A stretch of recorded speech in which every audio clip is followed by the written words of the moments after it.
फारूक शेख कुरैश नगर से। कुर्ला कुरैश नगर में कई दिनों से रोड का काम चालू था। बीएमसी के थ्रू यहाँ पे ड्रेनेज लाइन का काम चालू था, जिसमें आज एक बड़ा हादसा हो गया, जिसमें 5 से 6 जन दबे हुए थे, लेकिन एक एक करके सबको निकाला गया। जिसमें सबसे ज़्यादा जो एक कर्मचारी था बेचारा दबा हुआ था, लेबर जो पत्थर के नीचे दबा हुआ था, करीबन 6 से 8 फीट नीचे दबा हुआ था। तो उसको यहाँ के रेसिडेंट्स मिल के फायर ब्रिगेड और उनके जो कर्मचारी जो काम कर रहे थे लेबर, उन्होंने मिल के निकाला। लेकिन उस घटना को अपने आंखों के सामने देखते हुए यहाँ के जो रहवासी है नदीम, इन्होंने पूरी वो घटना को अपने आँख के सामने देखा है और आपको ये बताएंगे कि कैसे उन्होंने ये क्यूरेशन है जो ऑपरेशन है इन्होंने अपनी आंखों से देखा और कैसे वो लड़का बचा है, आपको ये बताएंगे।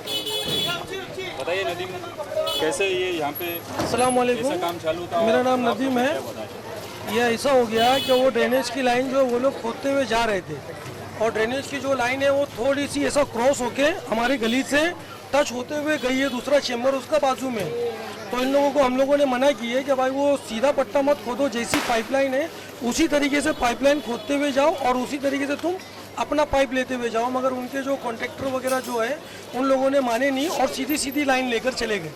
सीधी सीधी लाइन लेकर चले गए तो बाजू वाला जो पुराना वाला जो पाइप था उसको उन लोगों ने कुछ सेफ्टी नहीं दी है, उसको उन लोगों ने कुछ भी चीज़ का सपोर्ट नहीं दिया, ना बाम्बू और जो गोल्टे वगैरह जो आते हैं उन लोगों ने किसी चीज़ का उसको सपोर्ट नहीं दिए, कोई चीज़ उन लोगों ने लगाई नहीं। इसी तरीके से ब्रेकर से उन लोग काम करने लगे और ब्रेकर से काम करने के बाद में उनके पास कोई सेफ्टी नहीं, ना हेलमेट है और ना उनके पीछे जॉकेट है, ना उनके शूज़ है, उनके पास कुछ भी नहीं। वो गरीब लोगों के पास हम लोगों ने उनसे पूछे भी कि भाई तुम लोगों को कितनी सैलरी मिलती है इतना काम करने पे? मतलब हमको पर डे 600 रुपया पर डे हमारे को सैलरी मिलती है। तो बोले भाई सेफ्टी लेके तुम लोग काम करो, बिना सेफ्टी से काम करते हैं क्योंकि यहाँ पे बहुत खतरा है यहाँ पे।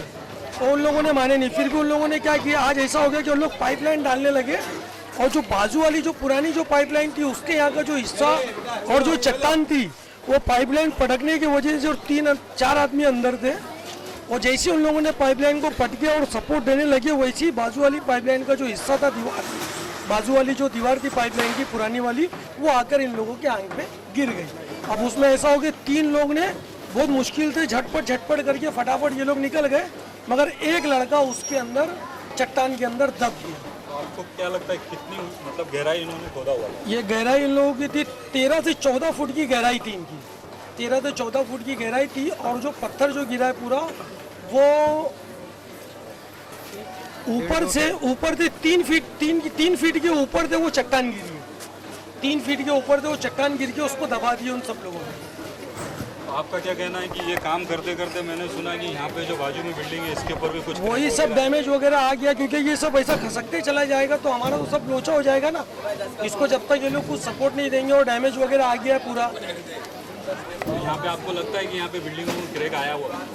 भाई जब ये खसका है तो आया ही होगा ना यार, जब ये खसका है तो ये आया ही होगा ये सब चीज़ें। तो आपने यहाँ पे जो इनके आला अधिकारी आए थे इन्होंने आपने उनको बताया कि ये सब ऐसा हुआ? ये सब चीज़ हम लोग उनको बता रहे हैं मगर वो कोई चीज़ पे ध्यान दे नहीं रहे। बोले हम हमारा काम है, हम हमारा काम करेंगे बोल के ये लोग सब चले जा रहे हैं और ये सब चीज़ों पे कोई ध्यान नहीं दे रहा, बल्कि उनके आदमी लोग 600 रुपये रोज पे काम करके अपनी जान को जोखिम में डाल के वो लोग काम कर रहे हैं बिना सेफ्टी के। तो जैसे आपने देखा कि प्रशासन की एकदम अंधे की बात है और अंधे की काम चालू है। जैसे यहाँ पे लीगल बिल्डिंग नहीं इलीगल बिल्डिंग बन रही थी वैसे इलीगल रोड का काम चालू। ना कोई सेफ्टी है, ना कोई रूल्स है, ना कोई लॉ है, कुछ भी नहीं। ना वो वर्करों ने अपना ड्रेस पहना है जिसको ग्रीन येलो ड्रेस पहना जाता है, वो भी ड्रेस उन्होंने पहना नहीं है। ना उनके पास कोई सिक्योरिटी है, ना कुछ है, कुछ भी नहीं। हमारे साथ है आफ्ताब आलम शेख जो कि पूरे रेस्क्यू ऑपरेशन में अपना जियो जान लगाए हुए थे, क्योंकि एक इंसान के काम ही आता तो इन्होंने अपनी पूरी जिद्दोजहद उसमें लगाया। तो आइए हम बात करते हैं कैसे इन्होंने रेस्क्यू ऑपरेशन में पूरी अपना एक बोलते ना दिलो आम से पूरा इन्होंने अपने ताकत लगाई। हाँ आलम बोलिए। जी देखिए, पहली चीज़ तो मैं शुक्रगुजार हूँ सारी टीम का जो है जिन्होंने सारे ने मेहनत करा। अकेले मेरा नहीं काम उसमें, ये कि मैंने कोशिश ज़्यादा कर दी लेकिन लोगों को थोड़ा सा मतलब डिफ़िकल्ट हो रहा था करने के लिए। तो जो मुझे एक्सपीरियंस था मैं एक्सपीरियंस के लिए नीचे उतरा कि एक बंदे की जान बच जाए। आपको एक्सपीरियंस था ये चीज़ का, आप वो काम? हाँ, मैंने पहले हेडर का काम थोड़ा सा मैंने कर चुका हूँ तो मुझे उसको बेल्ट बांधने का नॉलेज था, इसलिए मैं उतरा। मैं काफ़ी देर से उतरने के लिए तैयार था लेकिन पुलिस वाले मुझे उतरने नहीं दे रहे थे, बंदा काफ़ी पहले निकल जाता। तो हुआ है। आपको क्या लगता है वो बंदे को कुछ चोटें वगैरह आई होगी? नहीं, असल में मेरा आप नीचे उतर के देखें। नहीं, उसको मैंने देख नहीं पाया क्योंकि मेरा ध्यान उसको पूरा निकालने में था। मैंने उसको निकालने के बाद हम लोग ने ऊपर उठाए, उसके पैर में क्या था मैं देख नहीं पाया, जब तक मैं उसको बिल्कुल डाल के लेके नीचे चले गया।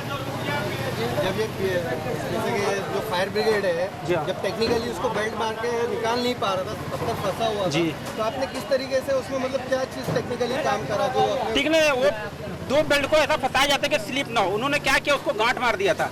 अगर पत्थर उठता, लूज होता, फिर दबता तो आदमी मर जाता। तो आपने technically मुझे हाँ इस मुझे चीज़ वो को मालूम था कि बताया। किस तरह से फिसलेगा, नहीं तो मैंने उसका यूज करके उसको बांधा। आपको क्या फीलिंग्स थी उस वक्त जब बंदा दबा हुआ था, आप उस दर पे हाथ लगा के जो भी मेहनत कर रहे थे उसको बचाने की कोशिश कर रहे थे, तो आपको फीलिंग्स क्या थी? फीलिंग थी कि बंदे की जान बच जाए खाली। किसी का भाई है, किसी का बेटा है, किसी का शौहर है, मुझे ये ध्यान था। अप्रिशिएट। तो जैसे कि आपने देखा कि आफ्ताब आलम ने बताया कि मैंने कैसे उसके ऊपर पूरा रेस्क्यू ऑपरेशन में ध्यान देके उन्होंने क्या, क्योंकि उनको उसकी नॉलेज थी, इस वजह से उन्होंने बताया कि बेल्ट को कैसा बांधना है और कैसा निकालना है, उस वजह से वो लेबर की जान बच गई। मैं यहाँ के फायर ब्रिगेड और चुनावट्टी पुलिस स्टेशन के कर्मचारी का, मेरे सीनियर ऑफिसर सभी का मैं शुक्रगुजार हूँ कि उन्होंने बहुत हेल्पफुल तरीके से इस रेस्क्यू ऑपरेशन को साथ दिया, पब्लिक ने भी साथ दिया। पे इलीगल काम कुरेश नगर में चालू है, वैसे इलीगल रास्ते का काम चालू है। मतलब कोई किसी चीज़ की सेफ्टी नहीं है, आदमी मरता है तो मरने दो, किसी को, प्रशासन को किसी की पड़ी नहीं। तो मेरा सरकार से यह दरख्वास्त है कि ऐसे कामों को रोका जाए ताकि आगे जाके ऐसी घटनाएं ना हो। क्यों किसी गरीब की ज़बरदस्ती की जान चले जाए? अब वो बेचारा लेबर 600 रुपये काम करने वाला अपनी जान खो देता था अगर वो पत्थर के नीचे ना अटका होता। अगर पत्थर उसके आंग पे गिर जाता तो वो अपनी जान गंवा बैठता था। कैमरामैन रिजवान सैयद के साथ मैं फारूक शेख, I12M।